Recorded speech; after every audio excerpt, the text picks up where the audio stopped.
Après le Canada, l'Australie et le Royaume-Uni, le Portugal vient donc lui aussi d'annoncer la reconnaissance d'un État palestinien. On va retrouver tout de suite Maude Petit-Jovet. Bonsoir, vous êtes notre correspondante dans la péninsule ibérique. Cette reconnaissance de la Palestine par le Portugal, ça fait plus d'1 an qu'elle était attendue. Oui, puisque l'Espagne avait reconnu la Palestine officiellement en mai 2024. Alors ici, on s'attendait tous à ce que le Portugal fasse de même, mais il avait préféré reporter cette reconnaissance de la Palestine à une date ultérieure. Et nous y sommes. Le ministère des Affaires étrangères l'avait annoncé ce vendredi. C'est maintenant officiel. Cette décision n'est pas contre Israël. Elle est en faveur de la paix. C'est ce qu'a affirmé le ministre des Affaires étrangères, Paulo Rangel, tout à l'heure. Fin juillet déjà, Lisbonne annonçait son intention de reconnaître l'État de Palestine. Le cabinet du Premier ministre annonçait dans un communiqué que c'était suite à l'évolution extrêmement préoccupante du conflit, tant sur le plan humanitaire que sur les références répétées à une possible annexion de territoires palestiniens de la part d'Israël, que le Portugal pensait reconnaître l'État palestinien.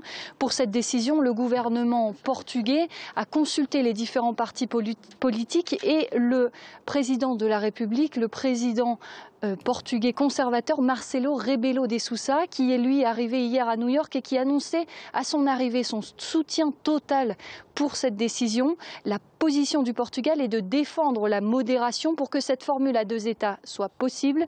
Le Portugal est pour une solution à 2 États depuis un moment maintenant, mais il souhaitait jusqu'alors être plutôt comme le modérateur ici en Europe. Le gouvernement voulait adopter une position plus mesurée, espérant influencer d'autres pays européens.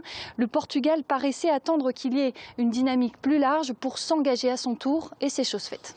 Est-ce qu'il faut y voir, Maude, un geste essentiellement symbolique de la part du Portugal ?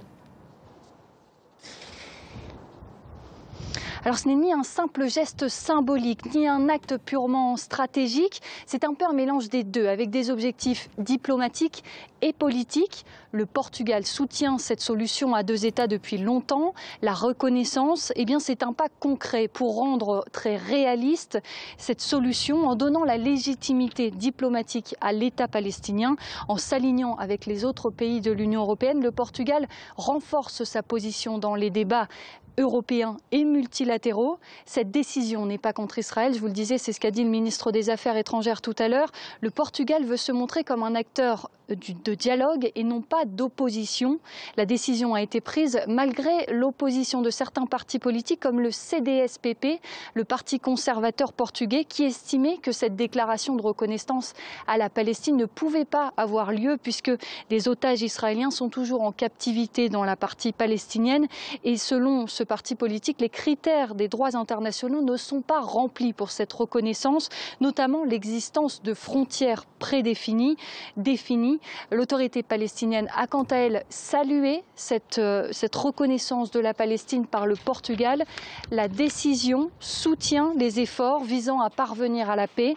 Le Portugal n'est pas le seul. Le Canada, le Royaume-Uni et l'Australie ont eux aussi annoncé cet après-midi officiellement reconnaître l'État de Palestine.